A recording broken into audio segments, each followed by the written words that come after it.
అంటే సార్ ఇంతకుముందు గత ప్రభుత్వం అసలు ఏ తేడా లేకుండా జర్నలిస్టులందరికీ ఒకే రకమైనటువంటి పాలసీలు అమలు చేస్తే, ఇప్పుడు మీ ప్రభుత్వం అంటే మీరొచ్చి తర్వాత పర్టిక్యులర్‌గా డెస్క్ వాళ్ళని వేరే చేసేసి, డెస్క్ వాళ్ళకి కొన్ని సంక్షేమ పథకాలు అందకుండా, కొన్ని పూర్తి స్థాయిలో వాళ్ళకి చేరకుండా చేస్తున్నారు అనే ఒక విమర్శ నడుస్తోంది బయట. నేను మిమ్మల్ని ప్రశ్నిస్తున్నాను. గత ప్రభుత్వం ఏం చేసింది, ఈ ప్రభుత్వం ఏం చేయటం లేదనే భావనలో ఉన్నారు మన సంక్షేమ చర్యల గురించి.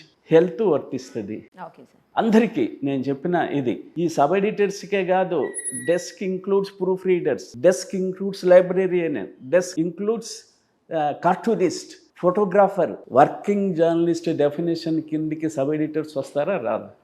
వస్తారు. అన్నప్పుడు ఎడిటర్స్ వస్తారా రారా? వస్తారు. ప్రూఫ్ రీడర్స్ వస్తారా రారా? వస్తారు. ఫోటోగ్రాఫర్ వస్తాడా రాడా? వీడియోగ్రాఫర్ వస్తాడా రాడా?